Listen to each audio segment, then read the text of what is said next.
Good afternoon and welcome one more time to hi-rez Studios. We've got an exciting day of North American SPL action for you. My name's Tom Battinger, and that's going to be Anatoly. We've got some fun stuff, like I said. Before we get in there, I do want to give a thank you to Sennheiser for providing some fantastic audio for us so y'all can hear the games. Now, of course, what are we battling for here, totally? That's the real big question. It's all about HRX, but before you get to HRX, it's the path to HRX. You got to be able to qualify into there, whether it's going to be through Super Regionals or the Gauntlet. Well, that's the player way. For you to qualify to HRX, all you really got to do is buy tickets. hi-rezexpo.com, and that gets you all the information you need to purchase a ticket to the actual event itself. Now, if you do want to brush up on your Smite skills, this weekend is the perfect time to do so. All of your games will net you 2 times the amount of favor. It's all about that Cupid, obviously, on the screen, and also getting extra favor just to unlock some of those champion chests. Now, you were talking earlier about how the players actually get there. The fall split comes first, and then, of course, we have the postseason. Why don't you break down the path that the players have to take? So, depending on the top 4 right now of the SPL, between top 2 of North America, top 2 of Europe, they're going to be qualifying for that Super Regionals. The rest of the teams are going to be placed into an online gauntlet alongside the top challenger team, which is going to be played, very importantly, online, because some teams are a little bit better on land than online.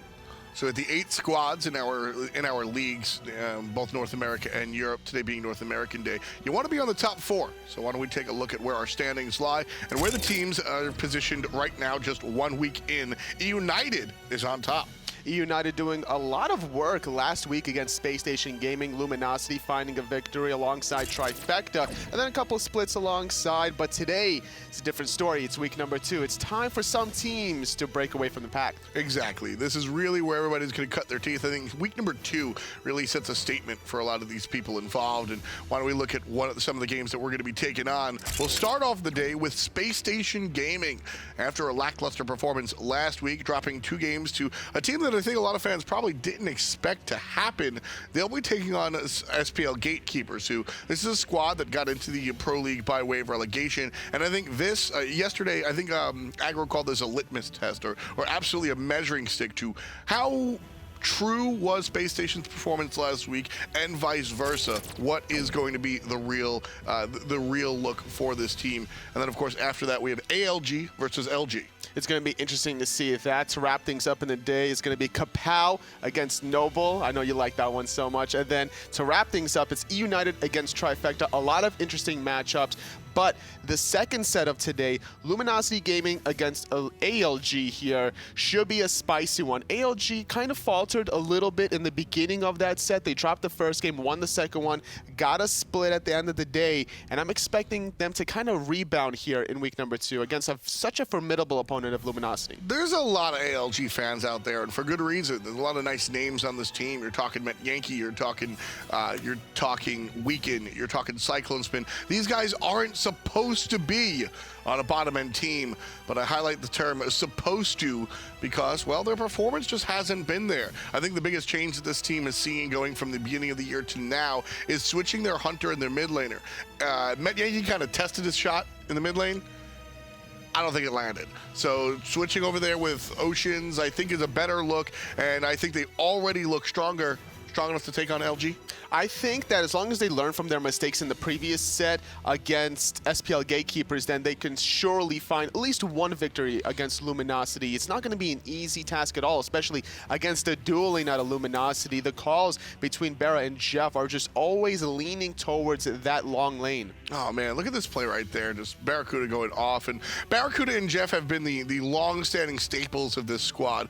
But again, another team that has made a change coming into the fall split with HRX just looming over the horizon, and I think this was one of the most positive changes, going away from their former solo laner Scary D and moving instead to Aquarius, a player that proved himself on a lower end team, now invited to LG. And for my money, LG looks like one of the more strong teams in all of North America. He's a very aggressive solo laner. You can never really count out Aquarius. If you leave him alone, he's gonna probably farm whoever he's up against. He's one of these new blood solo laners that's trying to prove himself. Give us one real fine. We usually don't go too deep into these players here. You're a solo laner yourself once at the pro level. Give us one of the deeper points that really make Aquarius shine in your eyes. He just has no fear whatsoever.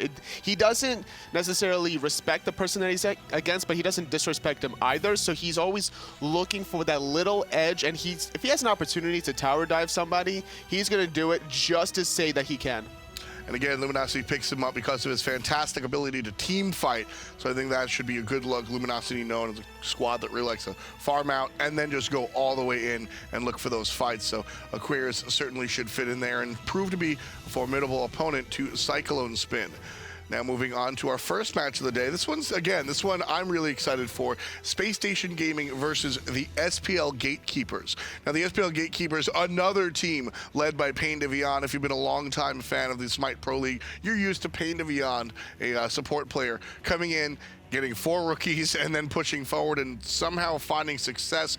What is it about Pain that makes his recipe so fantastic? He's just been around the block forever. Before he was a support, he used to play in that hunter role way back in the day. He's had a lot of experience also laning with some of these other old school players, such as Jeff Hilla, for example. They used to be on a team once upon a time, and he's been able to kind of collectively gather all this experience and all this knowledge information onto the battleground of the gods and just lead his team, whether it's Gatekeepers, whether it was United former year, enemy. He's always looking for little ways to lead the pack. I think you're dead on with the experience there, Anatoly, talking about how he sort of takes all of the players. He's played with everybody pretty much that he's going to play against. So he knows their tendencies, he knows their playbook, and most of all, he knows their picks. So he gets to educate his younger players how to go about that and how to create a culture, in which to win just off of limited information and, more importantly, fantastic mechanical prowess. Across the way, though, PainDeViande's direct counterpart will be Jigz, a long-time mechanical support leader, yes, but where PainDeViande brings the experience and that leadership, Jigz is just out there pushing the buttons and making it happen. He's really good about assessing every situation from a distance, knowing when it's time to go in, when it's time to peel back, and the kind of freshness that he brings to his team. Before, when they were Soar Gaming, he was able to really just control his players in a spot that just escalated them so far in the North American standings. You know, you were talking about Aquarius earlier, and you're saying he doesn't necessarily disrespect the opposition, but he might not always respect them either. I get the feeling that that's very similar to Jigz' mindset as well. I don't think there's anybody that Jigz thinks he's lesser than. I think that in Jigz' mind, he can take on anybody, and for what it's worth, I think so too, and having that mentality is absolutely a big part of what makes SpaceStation Gaming successful. Again, another team making a change for the fall split. Zapman picked up Scary D over there in that solo lane as well, but Zapman, I think, is perhaps one of the bigger changes because, again, it's in that duo lane. It's just a fresh start now for Zapman. He's been always wanting to play with Jigz, always wanting to play with andinster as well, and these two players between Jigz and Zapman makes for a very strong duo lane. Whenever they can play ranked together, stream it together, and then you could just hear them joking around together, you could tell that that's really good chemistry. Something I want to bring up before we get into the game, though, is Zapman specifically. A lot of players are very high on him, and then he came out last week and didn't really have a spectacular performance. Long-time teammate of Zapman, what did you see last week? Is that what we should expect in the future, or who is the real Zapman? I'm not too worried about it in the long term. I think Zapman's going to easily bounce back in weeks number 2 and onward. He's going to make the plays whenever it's necessary. His teammates are going to be there to pick him up if he does drop a few pieces here and there. And honestly, taking such a long break between the summer split and the fall split, you get the week 1 jitters out of the way, and then you just move on. Yeah, I think there's a number of things to look forward to in this game, but that does it for the recap of the day. Well, looking forward, what's the opposite of recap? Either way, that does it for the death segment right here. We're going to get into game 1 right now here on hi-rez TV. So it's SpaceStation Gaming on the left-hand side. They'll have the first pick. And here right away, we're going to see the Scotty band. Yesterday in the European side of things, we saw very standard bands. Scotty, Artio, Terra, almost every single time. Scotty and Artio are going to be replicated here as well. The thing about these two gods specifically, Scotty and the RDO is the amount of control that they bring to a team fight. Permafrost controls a lot of space once you max out that ability. It increases in size as you level it. And then RDO's Cripple Field is just, it's a soft CC, but it's one of the most obnoxious soft CCs because of how long it lasts. Now, to be fair, though, RDO could be countered if you're looking for one of these Nemesis or Circuit picks trying to blow her up. Now, the other two bans, as Fafnir gets selected here for SpaceStation Gaming, are very interesting to me. I think we see the Ganesh ban not all the time, but frequently, especially against PainDeViande. PainDeViande tends to really dominate on one particular character. In the past, it's been Athena. Now his Ganesh looks like a top-tier choice, so the ban out there. And I like the ban of the Camazotz coming out from the SPL GateKeepers as well. Homiefe has stutter-stepped a little bit in recent memory, not just this split, but also last split. And Camazotz is one of his choice gods. It's what he's known for. So take away the comfort on a guy that's not feeling too comfortable right now. Love it. Kakala Nemesis locked in for Gatekeepers. And something else that we need to talk about is just the difference of metas between North America and Europe. Yesterday in the European scene, we didn't really see much Ganesh, whether it was picked or banned, honestly. And the fact that SpaceStation already banned it away from Gatekeepers shows that they've been doing their homework. They don't want such an offensive god in an offensive player's hands. Yeah, that's absolutely a Pain pick. He's going to go with Terra this time around, and we see Sol and Jing locked in for SpaceStation Gaming. So Zapman on that Jing, one of the first characters, Zapman and Ataraxia were the first two players to really mess around with Jing at first. A ton of potential for this character, especially when you're an aggressive player as Zapman is, want to get that extra farm that Jing is known for by way of the passive. It just goes to show that Zapman is going to be looking for ways to slow down the pace. Jing is the safest farmer in the hunter role that you can really have with the passive, and it's all about who's going to be getting those Devo gloves, stacking them up quickly before the opposition, and then looking for that one power spike play. How things have changed. Raijin, formerly thought of as one of the worst gods of the game, now being picked and banned almost all of the time. Banned out here by SpaceStation alongside Ho-Yi for their second round of bans, whereas Odin and Osiris are the bans coming out from the Gatekeepers. And with that in mind, DayToRemeber will be playing the Cernunnos. This has very quickly become Day's god. The Goat ban is absolutely who Day seems to really turn to whenever he has the opportunity. Between the setup that he has with the Terra and the self setup he has, he's going to be able to follow up so well with that Wild Hunt, controlling around the Gold Fury. He's going to be able to just turn everybody into piggies. And I think SpaceStation Gaming, between the Sol, Jingwei, Fafnir, they're going to be looking for a lot of early objectives. Very happy to see Thor here locked in for Homiefe. Again, talking about a player who hasn't been very comfortable as of late. Homiefe has kind of had some stutter steps. I think the return of the Thor is an absolute great look. First of all, any jungler, you tend to learn on Thor. Thor is a kind of jungle 101. It's a character that Homiefe feels very comfortable on, and it allows him to be aggressive, but default to a setup guy if need be. It's all about that global pressure, and what better god than Thor? He's always coming in and out of these seasons and splits. It's kind of like, you know, a pumpkin spice latte that comes in the fall split. Thor is just a pumpkin spice latte. Sure, we'll see if he is. You know what? Going back to what I was saying before, he is a little basic, so I'm with it. He's kind of the starter set, so we'll see how that one works out. I'm interested in how well andinster is going to do on this Sol. Now, Andy has a moderate-sized god pool, I'd say. When he came on the scene, we were just talking about his Ra, maybe one other god, and then it's expanded since then. But Sol, a little bit interesting for me.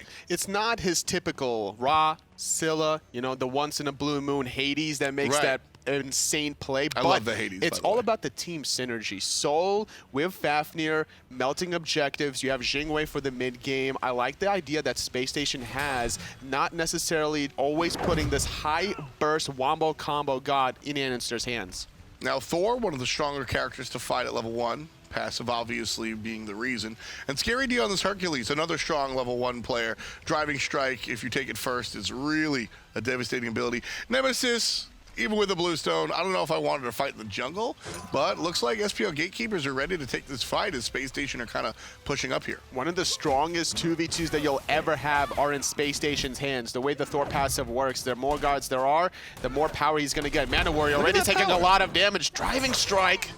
And the blue stone not going to be enough as the health pot will counteract the damage. Nice play coming out from SpaceStation, just pushing the enemy out of the speed buff. I think SPL GateKeepers probably should have went someplace else. I honestly think that could have had a first, but if Scary D popped that sprint, he got it for a reason, but the discipline not to chase that kill, peel back, secure the speed buff for Homiefe, let your jungler take off, not your solo laner. Is that the right choice? In hindsight, who knows? If Scary D pops that sprint, gets first blood, then that would have absolutely been worth it. However, if he commits to trying to find that kill, doesn't get it, now he's wasted so much time, and if Homiefe doesn't get the speed buff, absolutely not worth it. That's what I was kind of concerned about for SPL GateKeepers there, Tolly, was they just wasted a whole bunch of time watching themselves get invaded. You know, probably would have liked to see them just go back-to-back harpies, maybe just head to the lane. That was not a fight. Hercules versus Thor at level 1. It's not a fight you're going to win, guys. Not at all. And a lot of teams, what they'll opt to do is when they know they can't win the 2v2, they're going to look for the counter invade or maybe look for ways to clear the way first, at least deny some gold and experience under that tier 1 solo tower in response to losing your own speed buff. PainDeViande going to make his way over here to the left side. Zapman's been kind of beating up DayToRemeber a little bit, so Pain's here to help out.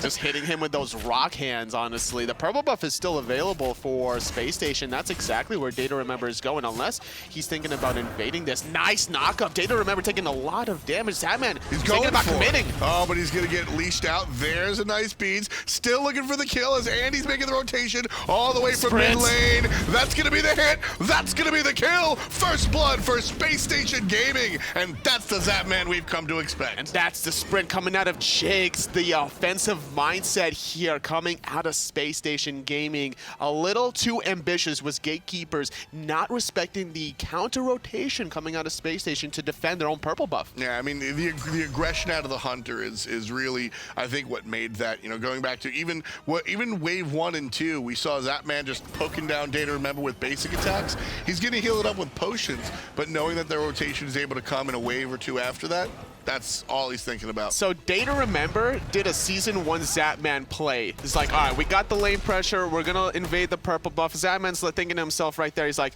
I've done this before. I'm not going to let you out-Zapman me. So he's just prepared for that every single time. Thor's in the sky. Homiefe sees something that his teammates perhaps don't. Elementals. That's what he saw. You gotta show the elementals who's boss.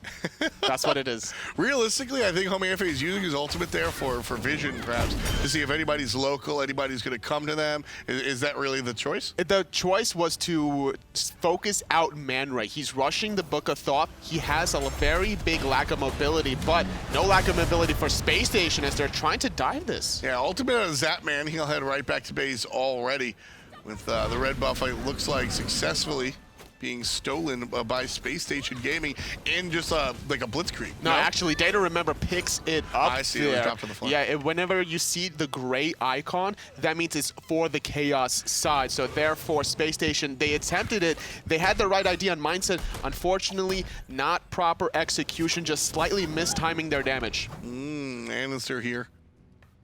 Just tossing out a little bit.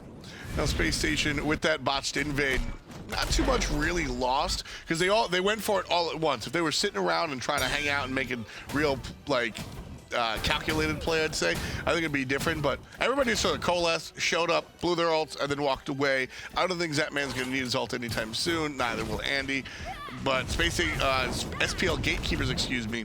Can they really capitalize on that? Not during the 4-minute respawn timers. However, during the 7-minute respawn timers, now you're going to have, let's say, for example, Book of Thoth and Boots for ManRay around the 7 to 8 minute mark. So there's going to be more mobility, more damage for ManRay to follow up. However, this early in the game, there's not too much capitalization for GateKeepers. It's too risky to go for the Gold Fury. You don't necessarily have that burst damage to go for it, even if the ultimates are not available for SpaceStation.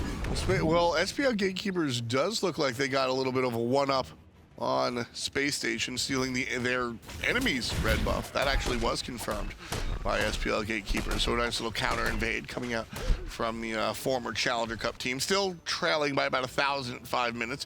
just certainly something to talk about. SpaceStation putting up 500 by way of first blood. But the net worth, you can see the difference here for Zapman versus DayToRemeber. It is about that 550 gold marker. And we talk about these little power spike plays. You can't allow a Jing to outfarm any other hunter here because she's going to be able to just skyrocket and take off. Any chance she can get to back by that power spike items, Zapman will be looking for a play. But I mean, she's going to outfarm all the other hunters just by default because she backs the base. She gets those backside harpies very, very easily. She's going to just be out farming virtually everybody. And the fact that DayToRemeber dies earlier on just allows Zapman even more freedom to continue to outfarm him. And this is a risky position for Gatekeepers to be in now with a little bit of a disparity in that role. There needs to be a rotation from Grave trying to shut down Zapman, not allowing him to potentially bully out the Cernunnos and go for a Gold Fury. And I think Nemesis does a decent job at really controlling the Jing Wei. ManRay not going all the way in on that stun, the PainDeViande setup. Not scared either was Homiefe. No use of the purification bees. He knew that there was still a wave that Gatekeepers had to handle in the mid wave. So if they committed onto Homiefe, they're not committing onto the wave. And if he hears a raw snipe, maybe that's when he uses the beads. 1-1 out of there, no problem. So for now, early on, we've been spending a lot of time looking at this Jing Wei. I think a lot of people at home are expecting SpaceStation to lean on this hunter come the late game. When you look across the way for SPL Gatekeepers, who's bringing the late game here? Is it Grave or is it DayToRemeber? It's gonna be Grave, honestly. The Nemesis in the late game is so scary. However, it's all about the control that PainDeViande can potentially set up for DayToRemeber. So Grave is gonna be looking for the late game flanks, whereas DayToRemeber is gonna be looking for that follow-up. Well, Andy trying to deal some damage onto Grave off of the stun from Jigz, but now it's a defensive sprint as Jigz and Andy realize they're kind of up a tree without a Thor. Homiefe exited that team fight a little bit earlier, so not gonna be in trouble so far, but that sprint is down now. Certainly something that Gatekeepers can take advantage of. Seems that both ultimates were used in the solo lane here. Scary D and MandoWarrior trading ulti for ulti, and MandoWarrior is 2 levels behind currently. Popping, or not popping, but buying that Swift Wing, going for an early hand of the gods, trying to control his own blue buff, and I'm really surprised that the speed buff wasn't secured by Gatekeepers because of that first relic selection. Right, yeah, and you would kind of expect that to be the strategy that they look to almost every time. I mean, Hand of the Gods is, this is my buff and nobody else's. Sometimes you could use it offensively, other times you could just allow the invade to happen, and then if you can get there at the last second to secure it for yourselves, now you're going to be chasing down the opposition. However, for to lose your own speed buff and not counter invade, Gatekeepers were not off to a great start. However, SpaceStation Gaming, they didn't capitalize off of it to a point where they're starting to run away with this lead. It's only 9 minutes in, and SpaceStation, they're only up about 1,000 gold. That's still respectable at this early point. Don't forget they amassed that lead in about 5 minutes or so. So, you know, for my money, that's kind of where you want to be if you're SpaceStation, capitalizing. You know, they didn't make the larger play. They didn't get a Gold Fury or a tower or anything like that, but I certainly think this is where you want to be. I think that was split 1-for-1 there. No one having vision around the oracles. Nice rotation from PainDeViande, truly timing his abilities, knowing the amount of damage that is output there. But that 1,000 gold lead we were talking about, half of that gold lead is onto Zapman, and that 500 gold is the difference, or almost the difference, of completing Devo Gloves. Tier 2 is 1,400 or so, and then once you trying to get Tier 3, it only costs 600, and that's enough time to get about 2 to 3 waves worth of stacks. So here with Grave running himself into the mid lane. A little bit of trouble if he hadn't used that dash. We're seeing the use of the Hand of the Gods come repeatedly for the blue buff invade, trying to deny Scary D his blue buff. And I mean, Hercules is a character that really almost requires that blue. It's not that big of a deal now for Scary D because he already has Tier 2 Breastplate of Valor. He has the mana, he has the MP5, I think it's about 10 or so for Tier 2, and he's very near completing that very important power spike item. Now trying to back off. MandoWarrior should not allow him to do so. Any sort of stall tactic he can do to prevent that power spike from happening will go slightly in MandoWarrior's favor. Oh, he missed it. He's going to let Scary D back. Not a great look. Andy going to go ahead and back as well, finishing up the boots and building into the Bancroft Talon. Love this choice for Soul. Very inexpensive power. Also, the lifesteal more relevant on her than some of the other mages that we see. I wouldn't be surprised if andinster follows this up potentially with Book of the Dead, trying to get more of a health shield, trying to get that health to survive any sort of potential burst coming out of Grave and ManRay. And andinster, with this kind of damage, it just goes to show that SpaceStation are thinking on the offensive side. Zapman allowed to jump in that far because he knows he has Jigz on the right side. Calculated aggression is really the name of the game for SpaceStation Gaming here.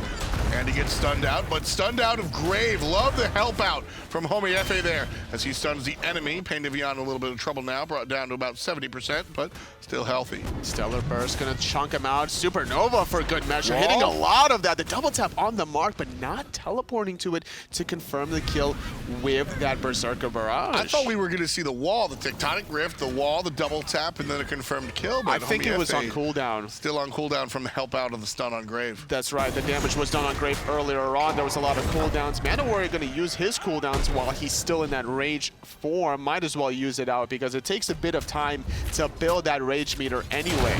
Now here's the Nemesis ultimate. Jigz in trouble as he gets zapped down by ManRay. MandoWarrior makes the rotation from the solo lane. Nice root onto Jigz, who's forced to the transformation. ManRay takes him down for SPL GateKeepers before the support can jump away. Grave dashes out of the Thor stun. Beautiful recognition of the sound cue, but PainDeViande, his ears won't save him there. Scary D tosses the boulder, taking down the support. It's a 1-for-1 trade. Supports down for the count. And with the Portal Demon respawn, teams are leaning a little bit towards the right side. Scary D, though, not allowing the pressure to continue forward. Zapman wants to continue farming here. I'm really surprised that SpaceStation kind of backed off after that return kill. Nice use again of the invade tactics here. We saw 1-for-1, but GateKeepers with an invade after. Why didn't Jigz jump away immediately? I thought he would be able to jump. It must have been on cooldown earlier on, so he tried to transformed. transform, and then the damage just happened too quick for Jigz to react to. MandoWarrior gonna have to dash away. 4 members from SpaceStation Gaming, though,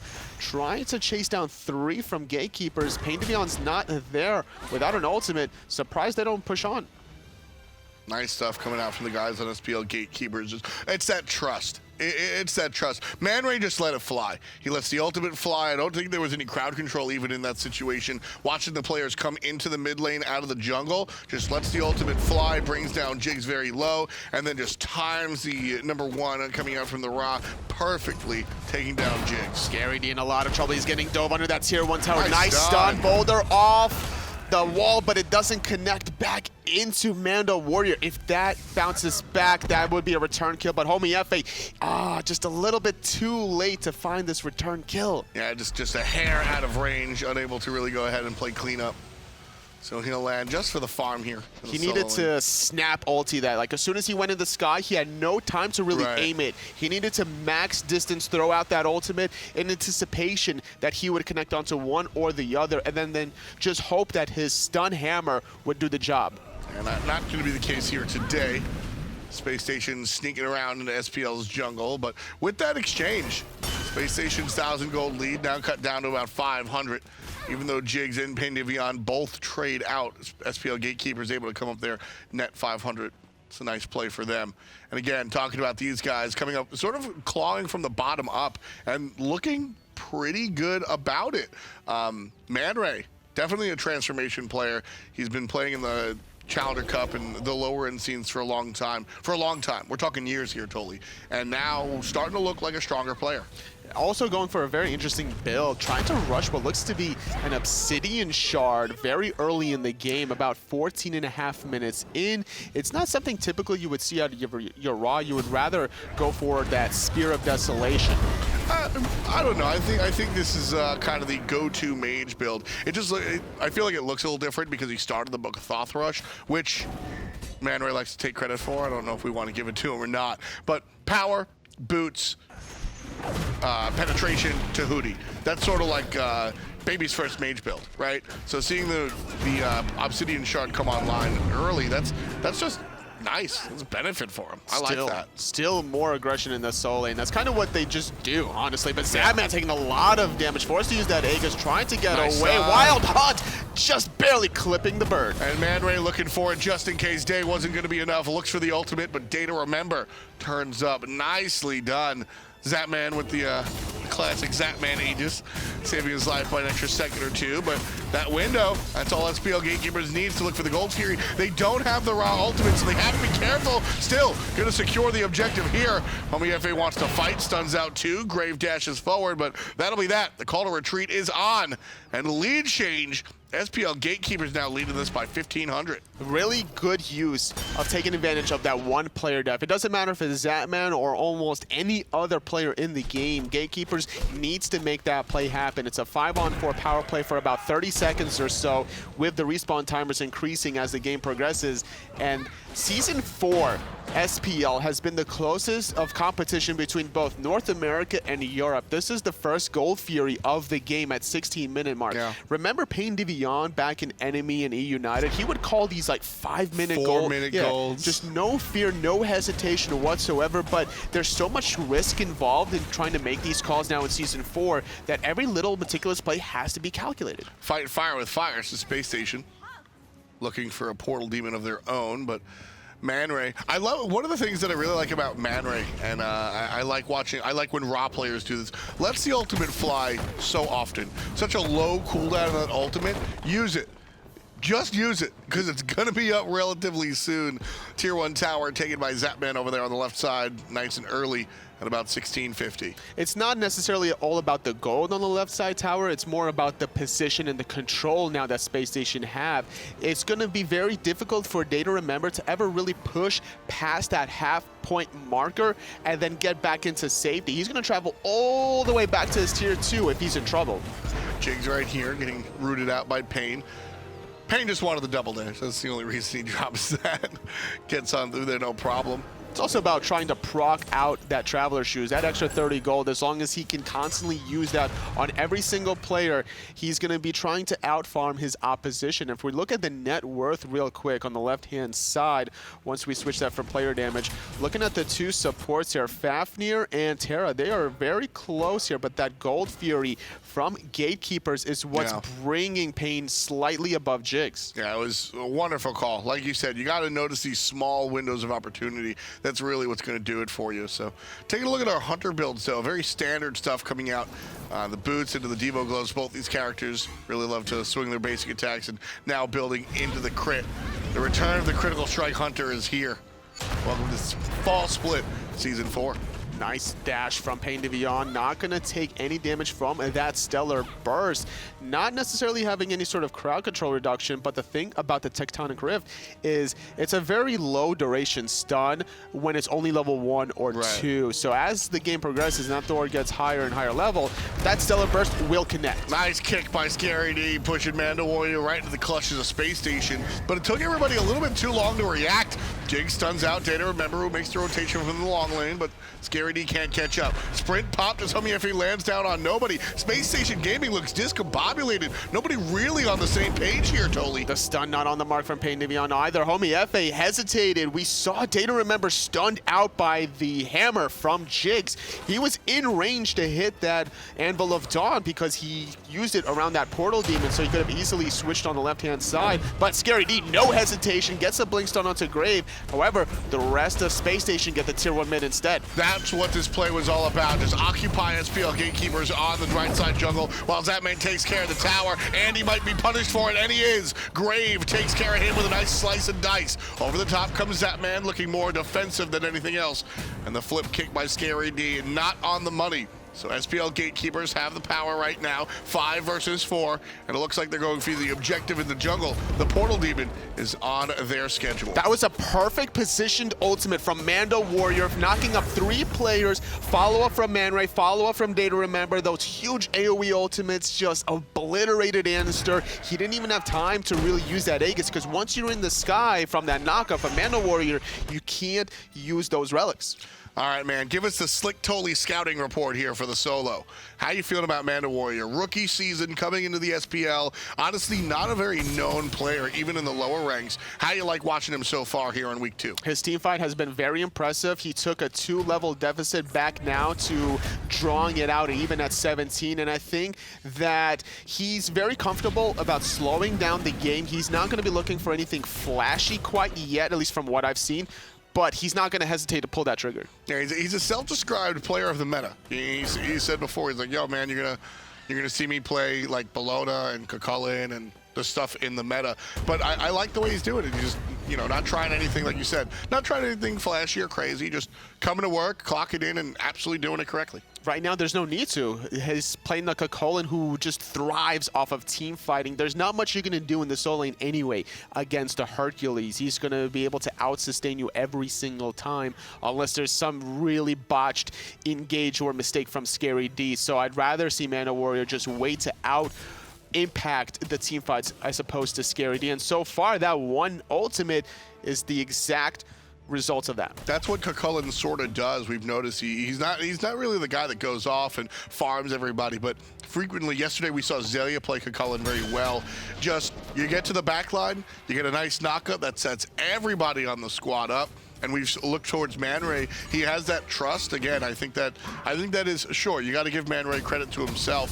I don't want to give it all to the support, but SpaceStation, they trusted the call. Whoever made that call, good job on you, because SpaceStation walked away like a bandit after that one. They just steal that one. And I'm sitting over here talking about PainDeViande's calls, but what about SpaceStation? We've sort of heard them sort of go to a group call system, right? Especially with players like Jigz, Zapman, Andy, Homiefe. These are players that have been around the block, have been experienced, and they should all generally trust each other. So I again, this is conjecture, I'm not sure, but I would imagine Andy, Jigz, and Zapman are just all sitting there listening to each other. And if Zap says, hey, let's go for this, Jigz and Andy, yeah, sure, or let's not. It's a level 18 Jing way that got coerced. It's so easy to make that call, honestly, at the end of the day. But Jigz used that coerce, and then he went to zone. He didn't really show too much information there. And the level 18 Jing way alone, with or without coerce, is going to melt that objective. Fully finished Devil Glove stacks, having Poison Star, even tier 2 crit sword. PainDeViande going to need a stun for his trouble, but having a heal to follow suit. That's one of the bigger changes in the meta with the small itemization changes, is that you always have to be wary of the solo hunter, the hunter soloing the Gold Fury with the Devo gloves. Before, with Transcendence being the go-to, not always the case. Zapman turns and fights. Now looks for the ultimate, slowed down by Grave, and the ultimate out of Terra as well. Zapman makes it back to base, and it looks like so will Grave, but not on his own terms. Homiefe comes in, slams down, and takes care of business. Now in the sky, looking more defensively than offensively. Homiefe, all good, walks away, taking care of Grave for his aggression onto his hunter. Homiefe is not going to make the same mistake that Grave did. I believe the mentality there for the Nemesis jungler was to blink onto Zapman after landing from that Jingwei ultimate. I think he might have been still in combat or was called back, but by that point, it was too little, too late, got caught between a rock and a hard place after that tectonic rift, and that was a clean pick for SpaceStation. They capitalized with a tier 1 tower on the right-hand side. They slowly are plugging away these tier 1 towers, and now they're controlling more space. Now, I think this is an important game for SpaceStation, who's had the lead since that last Gold Fury. Homiefe, again, as I said, is sort of in a slump, going all the way back to Summer Split, honestly. I don't think we've seen that Homiefe, the crazy jungler, since the spring split, Tolly.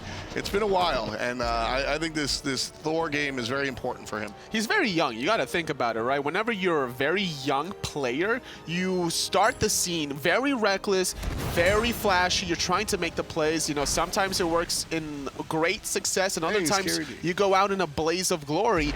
But now, I think Homiefe has learned a little bit more from his earlier days, and he's willing to just play out standard, play a little bit more slow, wait for the plays kind of to happen to him. And we got to also look back at some other players, specifically on the European side of things. We saw Adapting yesterday play very responsive instead of making the action happen. For me, I hope it's transition period, because I think one of the nice things about jungle is that there's so many different approaches to the position, and Homiefe is that aggressive, kill you all the time type jungler. I like that. I think that's important for him. I also think that's important for SpaceStation.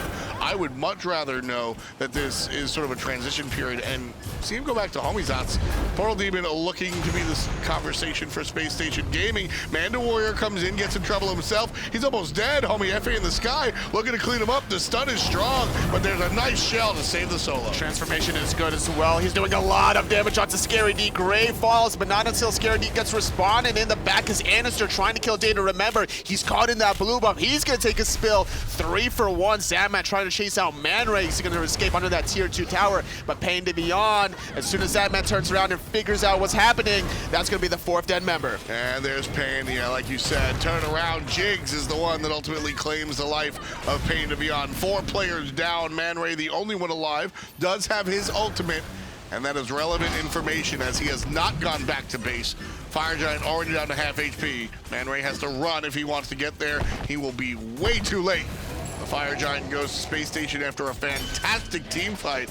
They find themselves leading by about 3,000 gold here in our 26th minute. Unfortunately for Gatekeepers, MandoWarrior took too much damage very quickly, didn't really respect the late game damage potential out of Zapman after getting into a position trying to steal the Portal Demon. Zapman, I think, hit about 3 crits onto MandoWarrior, and then the disengage was a must immediately. Homiefe clipped the stun onto MandoWarrior, and then it was also a nice position from andinster as he was able to box DayToRemeber inside his own blue buff with no escape. And again, that's, you know, talking about different styles of mages. Andy on the soul, not many mages can really box a hunter.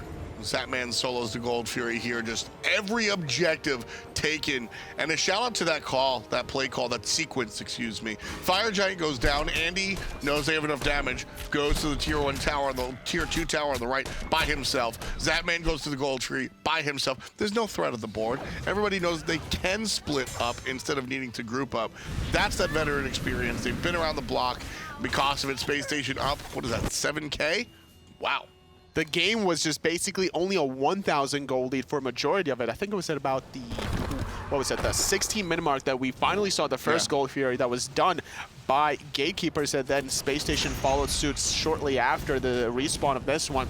And this game is still a little bit too close to call, because even after the Fire Giant here, and after some of these towers, unless Grave gets picked off right here, right now, Zapman, this is the Zapman that I remember. If he lands into Gatekeepers territory, that's the Season 0, Season 1 Zap that I know. But see, the reason Zapman's able to do that is because the rest of his team is barking down the tier 2 tower. He knows that he's relatively safe chasing that kill in the jungle because the teammates are pushing down the objective. But now he uses ultimate. That's a great defensive escape in case the dive occurs. Grave still has the blink. The juke!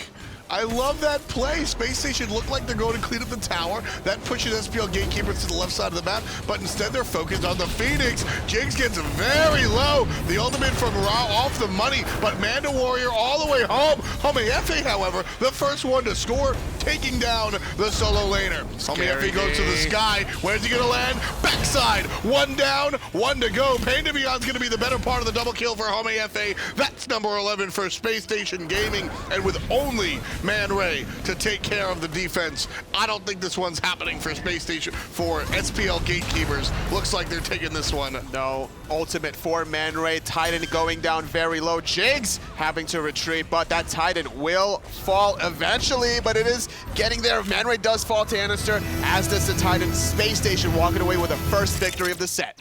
Love that play coming out from SpaceStation Gaming. I think the week 1 jitters are gone there, totally. It seems so, honestly. It took a little bit of time for SpaceStation to find their feet, because it was the Gatekeepers that got the first Gold Fury, I believe, and then SpaceStation answered with a free one, honestly. Yeah. They just zoned for free. It was simply because of all the tower control that they had to. They stripped away mid and left-hand side. Because of that alone, they were able to ward aggressively enough to find the timing. Yeah, that soul selection out of SpaceStation Gaming really allowed that tier 1 tower, the middle lane, to go down relatively quickly. Soul, one of the more adept mid laners at taking down the towers. And then, of course, Zapman performing very well in that dual lane versus DayToRemeber. That goes ahead and secures that tier 1 tower, opening up the map, as you said. Just a lot of things going that way. SPL GateKeepers, though, if you have to change one thing about their draft, what is it? Their draft, I think, was a good selection, honestly, all across the board. Their execution was slightly lacking. They allowed themselves to get speed buff invade on the right, and then the purple buff invade on the left went down in flames. They need to clean up that early gameplay and then look for some snowball potential, because they are a very talented group of players that can make those plays happen. Well, let's